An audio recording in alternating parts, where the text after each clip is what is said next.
car started. We're going to Luis's house, trying to diagnose some of the issues with this car. Granted, it is cold out. It's like 60, and I'm trying to start on E72, so I don't expect it to have an easy start, but that's kind of the longest that it took. And I guess it's the coldest that I've tried to start it on E so far. But yeah, I don't know. I'm still figuring this whole E thing out. And I think I'm gonna switch to 93 soon, just because it's kind of winter. Winter's coming, I guess.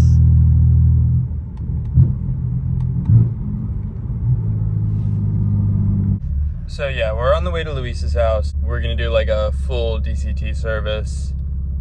I think that includes updating the transmission through ESIS. I'm not sure if that is actually in the cards for today, because we're trying to figure out some sort of stable voltage situation, because the car gets super upset if it doesn't have stable voltage while you're updating it with ESIS. So I don't know if that'll end up working out, but I do know that we're gonna do like a DCT flush, so put all new DCTF in it, the pans and gaskets and stuff, the filters. I think he's changing the oil today too, because I'm at like 950 miles so far on the built motor. I think after it got built, they did like 500 miles, 250 miles break-in and change the oil again. But this is like my actual like first drive. Like I've almost done 1,000 miles on the engine, so it's about time for an oil change. And I think we're doing a diff service, if I'm not mistaken. I'm pretty sure we have all the stuff for a diff flush. I'm not really sure though. I'll let Luis explain more when I get there, but that's kind of just the general summary. I haven't really been driving my car just because I've been having issues with the transmission and the low pressure fuel pump. So I'm not going to record too much on the way there because I want a data log, and I don't have a camera, I just have my phone. So I kind of need my phone to data log. I just want to check and make sure the low pressure fuel pump is working. So the issue that I was having is basically around town it's fine. You know, like half throttle it's fine, but then once you start getting into boost and once the port injection starts coming on, the low pressure fuel pump was dropping to like, basically dropping from like around 75 PSI to like 40, even lower than that. And it was so bad that one time it just straight up went into limp mode. So before I tried starting the car earlier, I went and just flashed to like the previous revision, just because people are saying you should try and just rule it out and make sure that it's not like a problem with the tune.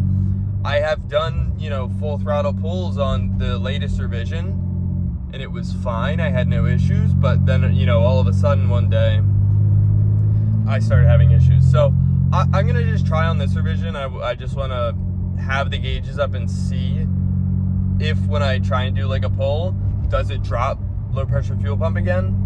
Because then I'll be able to rule it out, or just, I don't know. I mean, maybe it just decides to work today. But yeah, I mean, it's just trial and error. I'm just trying to figure out what's going on, because obviously me and Luis weren't the ones who wired up the reflex or the low pressure fuel pump or any of that stuff. So we're kind of just trying to chase everything down and see why certain things aren't working. With the transmission, I guess the most brief summary I could give for that is I've been getting codes ever since I've gotten the car back that are clutch 1 torque reference too high, clutch 2 torque reference too high. And so we're like, okay, maybe it's because I don't have XHP. And they're like, oh, I'm talking to the tutor, talking to the guy who built the motor. They're like, yeah, I got XHP. So I'm like, okay, fine. Get XHP stage 3, which, by the way, I mean, regardless of the fact that I'm having issues with the trans, XHP stage 3 is fire. Yo, if you have an F8X, if you have like a DCT car and you don't have XHP, oh my god, man. I mean, yeah, it's $500. Like, I know not everybody wants to put up $500 for like just like a DCT flash, but bro, it makes the GTS trans flash look like a stock car. Like, it's really outrageous the way it shifts. And I know that I'm gonna obviously have a different experience than a stock car on stock clutches. But dude, I mean, I wish I did this 3 years ago, 5 years ago, getting XHP, because it really makes a huge difference. I mean, the car drives phenomenal with it. But so back to the issues with the clutch. I don't know whether I'm having issues with the clutch because there's a clearancing issue. Like, the guy who built the motor is like, oh yeah, like, you know, there's probably a clearance issue with the clutches. I've seen it with SSP clutches before. I don't know how accurate that is. I mean, he could be completely right. But also at the same time, then I reached out to SSP, and they're like, well, you guys installed it wrong. So I think right now it's just a blame game, and we're actually trying to figure out what the issue is. In a perfect world, what we do today, whether that's just doing the trans flush, making sure it has the right level of DCTF, changing all the filters and gaskets and shit, hopefully that fixes the issue. Like, that's wishful thinking, obviously, but in a perfect world, that would fix the issue. And then the trans wouldn't have to come out and the clutches wouldn't have to come out. Cause like what I don't want to go down the rabbit hole of sending my car back to the guy who built the motor so that he can send the clutches out to get replaced. Like, cause Luis doesn't want to drop the trans, and it's just, I don't want to go down that rabbit hole. So hopefully what we do today works so that I'm not missing my car for another like 3 months. I mean, granted, I'm getting ready to do like a sneaky $2,000 upgrade to my car, so the car might be down for a month anyway, but we'll see. I mean, I'm over here trying to spend $2,000 on making my car faster when it doesn't even work correctly, so you can see where my priorities are at. So yeah, I mean, hopefully what we do works today, and I'll pick up the camera again when I'm at Luis's house.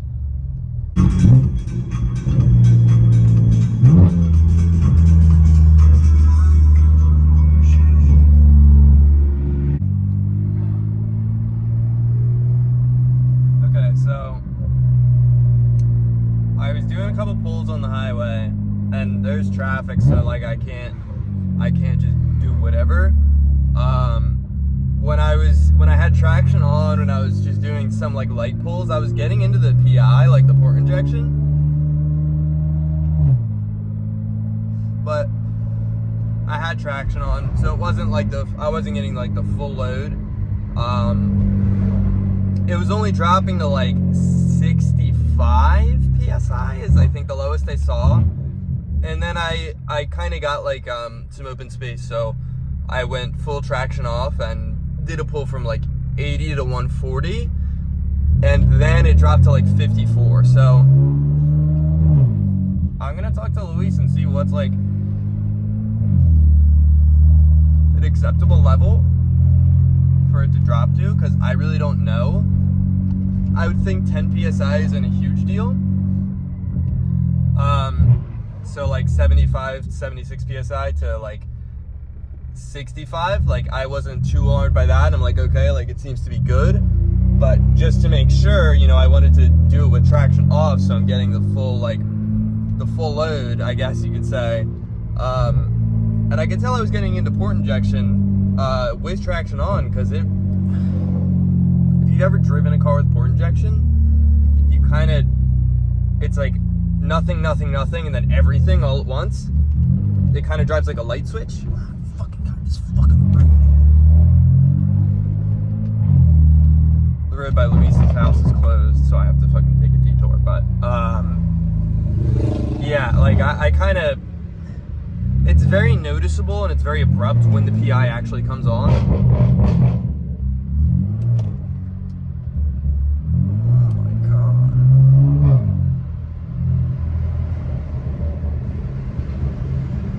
Also, first gear is just useless in this car. Like, I don't know whether it's the PI and the extra fueling, or the tune, or the clutches, or just everything combined. It's not XHP, because I had this issue before XHP, but yeah, the fueling is still not really where I want it, or where I think is at an acceptable level. I'll definitely double check with Luis, but I think we still have to do more research about the PI and the reflex, the motive reflex, and like what it's doing. And I don't know if it's just doing it on E, or I don't know what what could possibly be going on. So I guess today we're just gonna try and figure out the transmission, and I might get my AC recharged because that would improve my quality of life a lot. But granted, it's like kind of getting cold anyway, so I don't know if it's worth the $100 to me to get it recharged. We'll see. We'll see.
I brought a little late birthday present for Luis. Hopefully he likes them.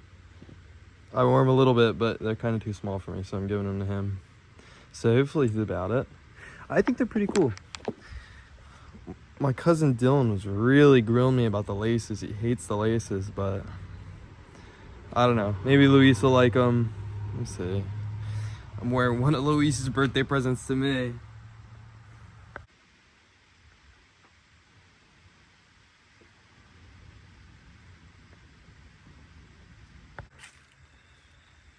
Oh shit. What do you think? I wore them, but I think they'll fit you a lot better than me. I had to wear like small socks with them. What's the European size on it? I don't even think it had, I don't know. Probably a 41. Probably a 41. I think it says 41 in there. Yeah, that's what I'm looking. Oh, awesome. Happy belated birthday. We'll see how they fit. I'm curious because the thing is they were super tight on me, and like I could pull it off if I'm wearing like really thin socks, but I just figured they would get more use from somebody who actually fits them. Yeah. Sweet. Yeah. Now on to the BMW show. Yeah, I kind of gave them like a brief introduction, a rundown on what's going on and what we're trying to fix, but I'm sure you have a more detailed explanation.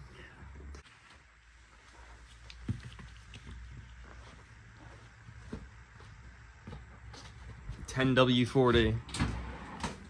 Time for the oil change. We've got a couple things here. Oil filter.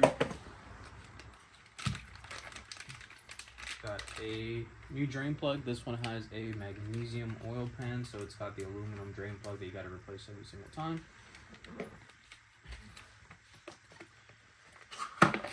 In here we have our high pressure DCT filter. Comes with a new cap and snap ring.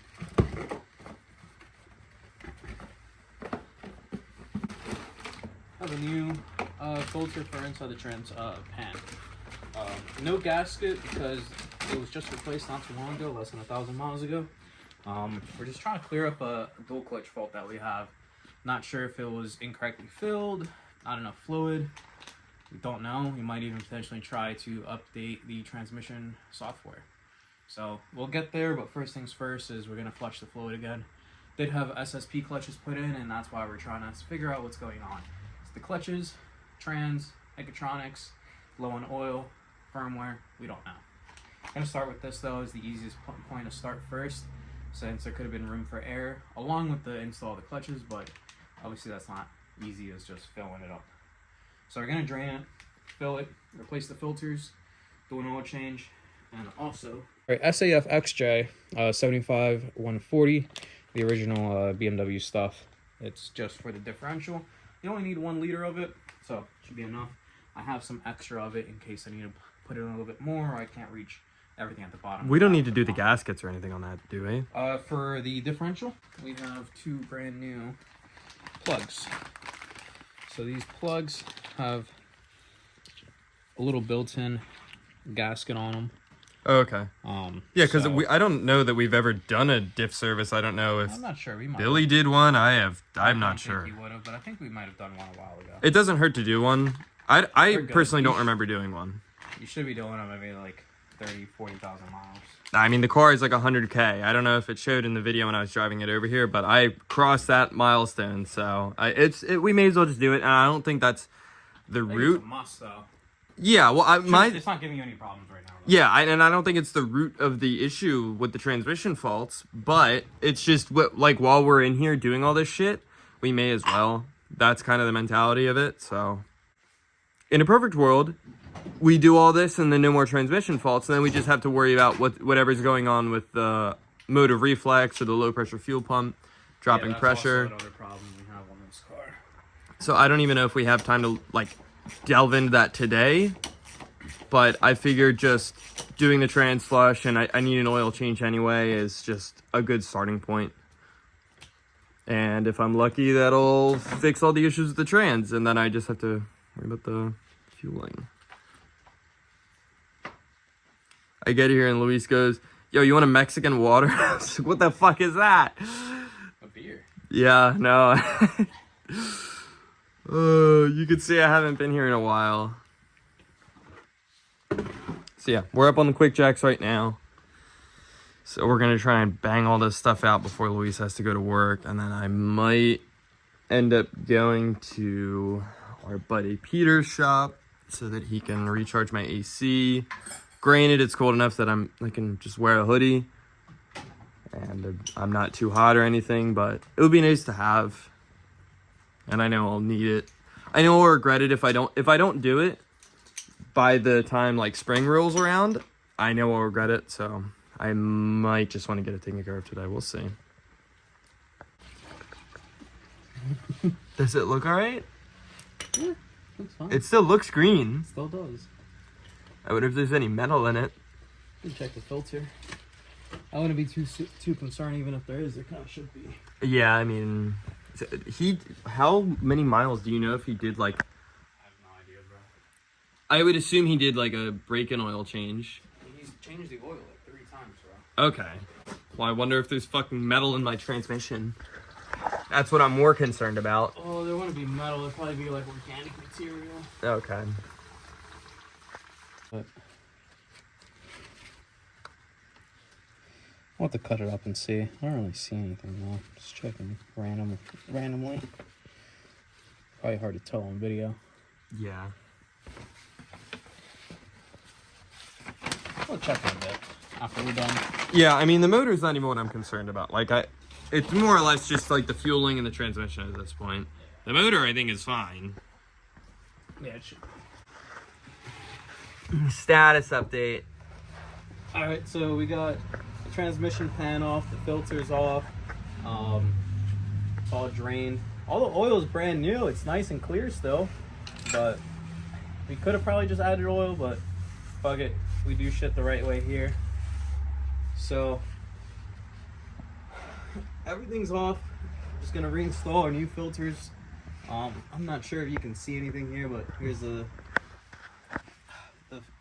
high pressure filter goes up in here, and then the filter down here, and then your pan. It's all sitting right there. So here's your high pressure one. There's one that sits in the pan, and then there's your pan as well. You want to talk about those Rogue Engineering trans mounts that are no longer on my car? Yeah, the trans mounts are OEM on this now, and you can go back to our further videos and our prior videos, and you'll see that we had the Rogue Engineering mounts. Now there's OEM ones. So, and I don't want to like throw shade, and I know the car was disassembled for a long time, and maybe the guy just, you know, he had another F80 sitting there in the same conditions, and he put that transmission bracket onto this car. Which I'm kind of upset about, because I did really like those trans mounts, but we're just gonna email him and see what the deal is. And the thing is, the car might end up having to go back to him anyway. So worst case scenario, they're only $60 or $65. Yeah, they weren't that expensive. It was just, you know, I don't know. So we'll see. And obviously, that's not gonna be the reason for like the codes that I'm getting in the transmission. I would hope not, but it has nothing to do with it. Yeah. So. All right, we're gonna reinstall this and put the new filters back in now, and then we're gonna start filling. We'll show you that procedure. We got the pump out. Yeah, so just filled it up as much as we could. You won't be able to get much fluid in there until the car's running, and we run ISTA. But now I just filled it. Going to put the plug back in snug. For the fill plug. Obviously it's got to come back out, we got to fill it again. So it's just going on there snug right now. Make sure I don't burn myself this time when we have the car running. Did you do that last time? I did it on an E92. I burned myself. It's the Hills car? Yeah, I burned myself on that one. So hopefully we don't burn ourselves on this one. Alright, so we got a drain, put in our new drain plug, and now we're just filling it up. Fill it until you get oil coming out from the fill plug. It should take about this whole bottle, if not a little more. We'll see what we need. Is there anything on ISTA you have to do for the diff? No, not for the diff. Simple, like an oil change. And it is an oil change. And I really don't remember any time that we actually changed the diff fluid. Oh, it's good that we are. Yeah.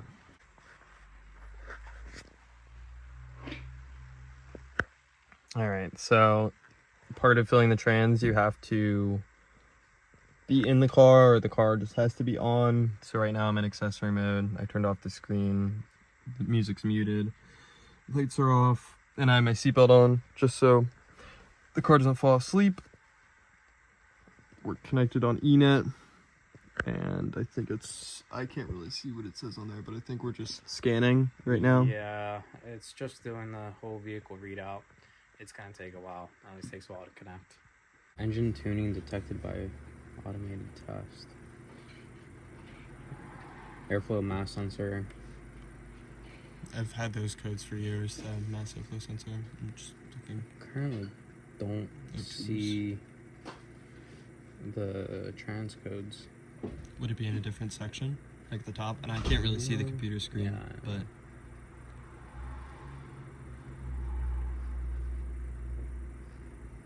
Anyways, let's just service the thing first. Service plan.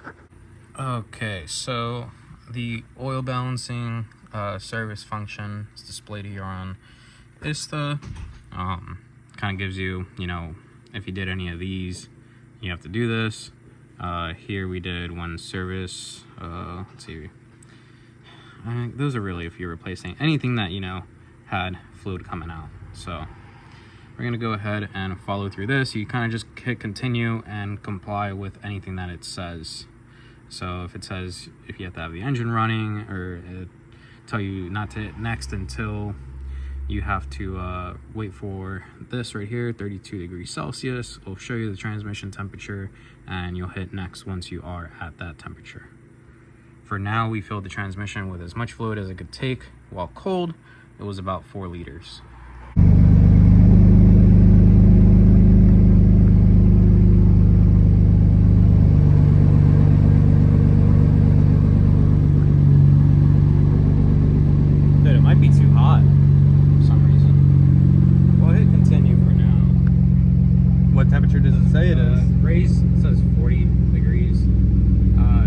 Raise idle speed to 2,000 for 1 minute. You gotta hold it at 2. I'm trying. Hold it. You might have to give me the other shoe. You gotta feather it. Feather it and hold it. Give me the other shoe. Give me the other shoe. Huh? Give me the other shoe. I literally can't do it in these shoes.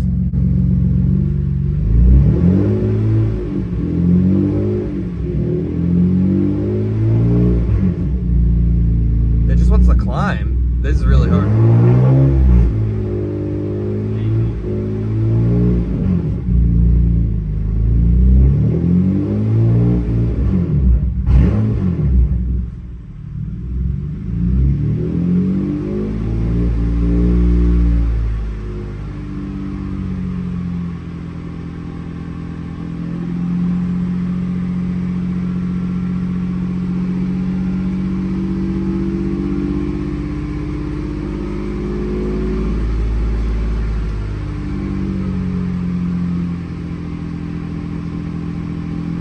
You should be good. So, let's see what happens. That was hard. I'm not gonna lie. Wear these big dumb shoes. It's just loading.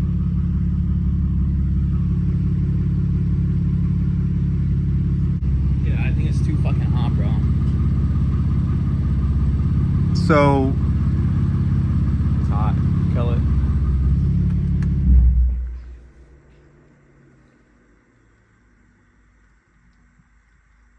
It's too hot.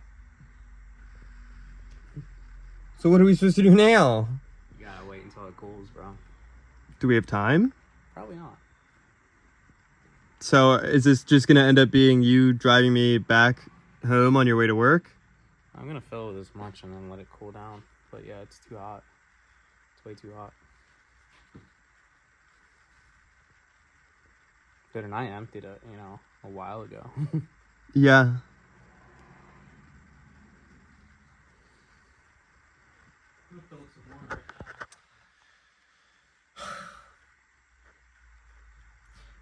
It's never anything short of a disaster, but we're gonna keep moving forward.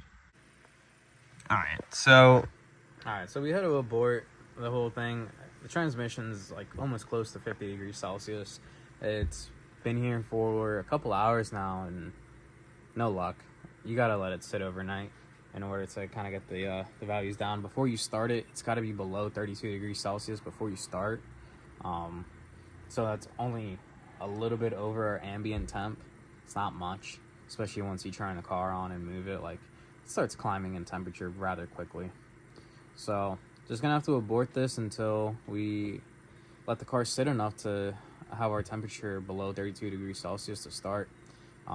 Needs to be there so then it can run and be between 32 and 40 degrees while you're filling it. And that it runs for a couple minutes with the car on.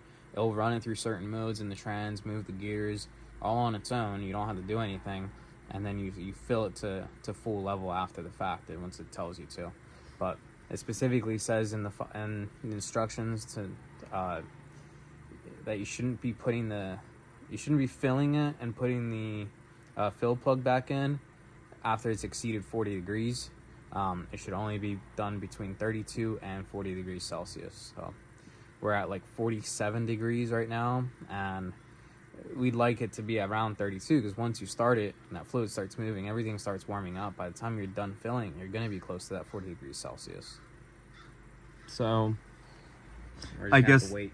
the plan for now, he's closing the connection with ISTA, and then he has to go to work. So that's kind of the whole thing. I mean, if we didn't have anything else going on, maybe we just like go to dinner or something and then come back in a couple hours and try again. But he has to go to work, so he's just gonna drive me back. I guess we're just gonna leave the car here for a couple days until he's done with work and then try it again.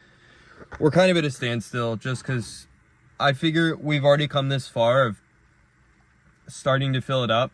Even if the trans like might have enough fluid to drive home and back, it doesn't really make any sense. Like, it doesn't make any sense now that we've came so far to go and half-ass it. So I just figure what makes the most sense is he drives me home on his way to work, because it is on the way to work, and then just resume this another day when we can actually do it fully and correctly. So we checked the eye level because I reached out to SSP, and I reached out to them like if I need something from you and it's the first time I'm talking to you, I'm just gonna reach out in every way possible. So I reached out to them, email, WhatsApp, Messenger, and Instagram. And the Instagram message, they were saying that I should update the transmission or make sure that it was updated. But the eye level that's on the car right now says that it was March of 2021. So, and I could be wrong in assuming this, but I'm assuming that if the eye level of the car itself was updated in 2021, they would have checked for whatever is the most recent transmission firmware, right? That eye level should be enough to, like, it's a car from 2015. I don't know when SSP designed these clutches, but it should be enough. 2021 is pretty fresh of an update for a 2015 car, so it should be enough. Should be good. Once we get our battery supply that we ordered, and you know, we can actually spend some time within ISTA and ESIS without having to worry about the car shutting down. You know, I won't do any coding without it, but I had an issue with our other power supply, so we're waiting on a new one. With ISTA, it's all right, especially with the transmission one, since I knew we'd have to run the car, and I wasn't really worried about battery voltage so much, since you're not programming anything or changing anything like that. But when we go into ESIS, hopefully I'll have something for screen share figured out so we can show you what we're doing there. We're gonna look and see the eye level of all the modules and make sure that they were all updated. I believe if this car has a 21 update, the ECU should have been locked, and that was never the case. It was able to, after it was updated because of an accident, the body shop took it to to the dealer to have some things reprogrammed. I think it was headlight related, I'm not sure. Yeah, because one of my headlights was smashed. But our eye level matches the accident era or so. The accident happened in like August 2021, and so if we have a March eye level update, that kind of checks out. I mean, I can't imagine they did too many updates in 2021 for these the car cars. has never gone to the dealer under Henry's ownership, so it's got a 21 eye level though. Well, my thing is, like, in ESIS, at least like what Peter was saying and the general consensus was, it was kind of, if you take it to the dealership, they're gonna update everything at once. You can't target specific modules to update. ESIS, but most guys at the deal, even at dealer level, aren't really touching ESIS that much. That's like someone remotely will probably connect to the computer and mess with it if you know, a car at the dealership needs that help. Not every dealership has a master tech that's proficient in ESIS, which is almost like BMW engineer level software when it comes to messing with all the modules in these cars, everything that talks to the CAN bus. But nonetheless, we have it. We're gonna mess with it, double check everything, make sure that everything looks okay. I'm going to see if we can target eye levels, if we can write it with the same eye level again and just do the DKG one. I don't know. We'll see. After we finish the transmission flush and everything, we'll see then. Yeah, my thought is just if they have to target a specific eye level to only update one module, right? I don't know what motive they would have for doing that at the dealership if they were updating the whole car. Like, I feel like it would be more work to update the whole car and not update the transmission, at the dealership, right? It's just hook up the power supply, hook up the icon to the computer, hit one button to update it, and then you just walk away. Yeah, so I can't imagine they only updated part of it and then the transmission is still on the same update from 2015. Like, that doesn't really make much sense to me. But we obviously don't fully know yet, so I'm going to come back here and I guess we're going to delve deeper into it. So yeah, kind of a failure today. I think this will be its own separate video, and then I'll make another video going back into it and like checking to see if everything worked. Just because, I mean, this clip alone is already like 5 minutes, and I know that we recorded a bunch of other clips, so this should be long. I don't want to make the 40-minute videos because I feel like people don't want to watch them. And leave it down in the comments. If you want me to make 40-minute videos, I'll do it. I mean, it's kind of easier than splitting things up into 10, 15, 25-minute videos. But chances are this will end up I'll make a part 2 of actually seeing if we fixed anything here.